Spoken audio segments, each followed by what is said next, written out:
नमस्कार दोस्तों, आप देख रहे हैं काम की बात जानकारी के साथ। आज चर्चा करेंगे बिहार के दुर्भाग्यपूर्ण घटना का 12 जनवरी 2023 के पावर प्लांट का चौसा पावर प्लांट का, जिसमें भूमि अधिग्रहण में देरी के कारण बुनियादी ढांचा के परियोजना में पूरा होने में देरी तथा इससे होने वाली आम आदमी की समस्या और निदान पर आज का चर्चा फोकस इसी बात पर रखेंगे। पहला खबर, हंगामे और अगजनी के कारण 6 घंटे तक रण क्षेत्र बना रहा चौसा।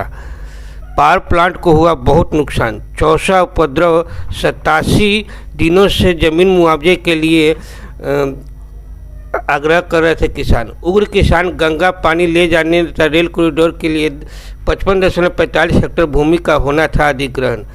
309 किसान लोग अधिग्रहित जमीन के मुआवजे के लिए धरना दे रहे थे। रात में पुलिस वालों की पिटाई का वीडियो वायरल होने के बाद गुस्सा 12 बजे रात की वीडियो वायरल होने के बाद चौसा का किसान का गुस्सा भड़क गया। तानाशाह हो गई है राज्य सरकार, करना है विजय सिन्हा का। किसानों के साथ सम्राट चौधरी, बिना मुआवजा दिए ही किसानों की ज़मीन हड़पना चाहती है राज्य सरकार। बक्सर मामले में हो रही कार्रवाई, करना है संजय सिंह का। जो हुआ पहला खबर। और दूसरा खबर है कि 21 साल से NH 107 इस साल भी पूरा होने की उम्मीद नहीं। प्रधानमंत्री स्वर्गीय अटल बिहारी वाजपेयी और उस समय के मंत्री स्वर्गीय शरद यादव ने मिलकर मधेपुरा शिलान्यास किया था इस परियोजना का। 343 परियोजना की लागत 4.5 लाख करोड़ रुपये बढ़ गई। 23 जनवरी 2023 को 150 से अधिक घटना, जैसे कि 343 परियोजना की लागत 4.5 लाख करोड़ रुपए बढ़ गई। जागरण 23 जनवरी 2023 की 150 से अधिक की 1438 परियोजनाओं में 835 परियोजना देरी से चल रही है। देरी से चलने वाली ज़्यादातर परियोजना बिहार की है। इसका मुख्य वजह भूमि अधिग्रहण में देरी है। बिहार से जुड़ी परियोजनाओं में देरी होने के कारण सतत विकास सूचकांक में बिहार सबसे पिछड़ा हुआ राज्य है, जबकि आम आदमी के प्रति व्यक्ति आय में भी बिहार सबसे पिछड़ा हुआ है। इसका मुख्य कारण परियोजनाओं के समय पर पूरा नहीं होने का कारण हम बिहारियों को नौकरी की तलाश में पलायन करना पड़ता है। समय पर विकास परियोजना का पूरा नहीं होने से परियोजना की लागत भी बढ़ जाती है, जिसके कारण आम आदमी को महंगाई के रूप में चुकाना पड़ता है। उसे ज़्यादा से ज़्यादा टैक्स भरना पड़ता है। मैं अपना व्यक्तिगत अनुभव बताता हूँ। 15 दिन पहले मैं आटा खरीदने गया तो आटा का मूल्य था 35 रुपये किलो। अब जब खरीदने गया तो पता चला कि आटा का भाव 38 रुपये किलो हो गया। महंगाई में लगभग 10% की वृद्धि हो गई, जबकि मेरी आय वही है जो 2014 में थी। इसी कारण मेरा बचत जो 2014 के वर्ष में था वह अब के वर्ष में घट गया है। बैंक बचत में मिलने वाला ब्याज भी पहले से घट गया है। विकास परियोजनाओं में देरी का परिणाम आम आदमी को महंगाई, बेरोजगारी, पलायन एवं बचत ब्याज दर में कमी के रूप में भी भोगना पड़ता है। बिहार के विकास परियोजनाओं में देरी का मुख्य कारण भू अर्जन पदाधिकारियों का होता है। यह तो हुई समस्या जिसे पक्ष विपक्ष के पत्रकार सिर्फ सनसनी खबर बनाकर आप सबके सामने पेश कर देंगे। इस समस्या का हल किसी भी चैनल पर नहीं बताया, जो इसी चैनल पर ही बताया जाएगा। इस परेशानी को समझने के लिए, इसकी गहराई को जानने के लिए आपको एक विनोद नाम के व्यक्ति की कहानी आपको ध्यान से सुनना होगा। एक आदमी जो निम्न मध्यम वर्ग का है, उसका नाम विनोद है। उसका एक लड़का है जो पढ़ने में तो होनहार है, मगर वो 60% मार्क्स लाता है। मगर उसके पिता की इच्छा होती है कि उसका बच्चा 90% मार्क्स लाए और वो क्लास में स्टूड कर जाए। इसके लिए वो एक ट्यूशन टीचर रखता है ताकि उसका बेटा का परीक्षा में 90% से पार अंक हो जाए।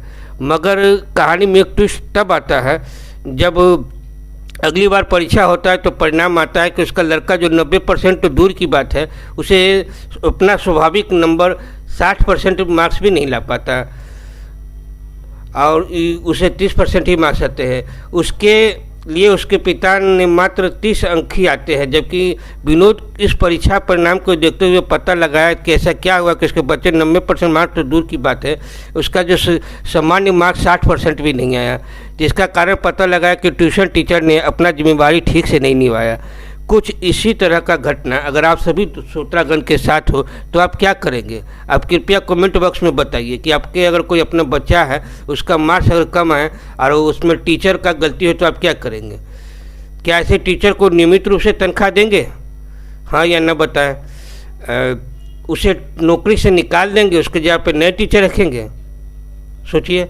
हमारे समझ से ज़्यादातर लोगों की राय यह होगी कि ऐसे लापरवाह टीचर को हटा देंगे और नए टीचर रखेंगे, जबकि यह जवाब कितना आसान लगता है बोलने में, जबकि यही बात अगर सरकारी कर्मचारियों पर लागू नहीं होता है। लापरवाह कर्मचारी को नौकरी से निकालना नहीं जाता, बल्कि उसकी तनख्वाह को हर 10 साल में 250% बढ़ा दी जाती है। खासकर यह बात भू अर्जन विभाग के कर्मचारी पर पूरी तरह से फिट बैठी है। बिहार के विकास परियोजना में अत्यधिक धीमा गति से चलने के कारण भू अर्जन पदाधिकारी होते हैं।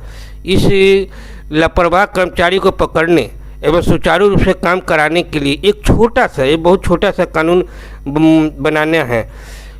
बनाया जाए कि भू अर्जन पदाधिकारी हर महीने के 25 तारीख को अपने कामों का विवरण समाचार पत्र में घोषित करे। वह यह बताए कि विकास परियोजनाओं के मंद में कितनी जमीन की खरीद की, किस मूल्यांकन से खरीद की, जमीन का रेट क्या तय किया, सरकार खजाने से कितना रकम बांटे गए, जमीन के अधिकार पाने में सरकार को क्या परेशानी आ रही। इस तरह की जानकारी वो हर हाल में 25 तारीख को पेपर में दे देंगे। तो इससे यह होगा कि योजना से जुड़े किसान, आम आदमी, क्षेत्रीय विकास से जुड़े पत्रकार को विकास परियोजना की पूरी जानकारी मिल जाएगी। इसका फायदा यह होगा कि किसान, पत्रकार भी इस परियोजना कार्य में अपना सहयोग दे पाएंगे। इस कानून लागू होने का दूसरा फायदा यह होगा कि पत्रकार को यह बात पता चल जाता है कि संबंधित भू अर्जन अधिकारी ने गलत जानकारी पेपर में डाला है, तो उस पर कार्रवाई की जाए। कार्रवाई करने में भी आसानी होगी। कर्मचारी पर अर्थदंड लगाया जाए, लापरवाह कर्मचारी पर उसे नौकरी से हटाने की जगह अर्थदंड देने में आसानी होगी। इस तरह से जल्दी कार्रवाई भी हो पाएगा।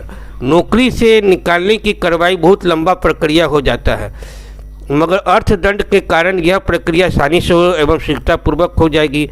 परियोजना से संबंधित कर्मचारी पेपर में पहले से ही गवाही दे दिया है कि वह कितना काम किस रूप में किस तरह से किया है, वह काम को सही रूप से किया है कि नहीं, यह बात तुरंत पता चल जाएगा, क्योंकि उसने गवाह तो पहले ही दे दिया है पेपर में। क्योंकि क्षेत्रीय पत्रकार को किसान से और विकास से जुड़े लोगों को इस बात की जानकारी पेपर के जरिए पता चल जाएगा। तो पेपर में अगर सूचना दिया होगा तो संबंधित पदाधिकारी को अर्थदंड देने में आसान होगा।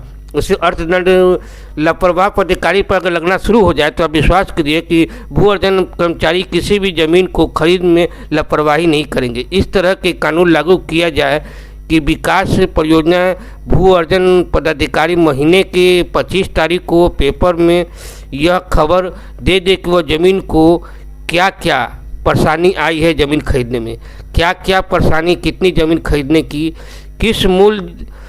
किस मूल्य में ज़मीन की खरीद की। इसका फ़ायदा यह होगा कि विदेशों की तरह बिहार में भी विकास के परियोजनाओं के लिए ज़मीन का समय पर मिल जाएगा और बिहार के विकास परियोजना समय पर पूरा हो जाएंगे। बिहार के बेरोजगार को यही काम मिल जाएगा, इससे यही रोजगार मिल जाएगा और उसका पलायन भी रुक जाएगा।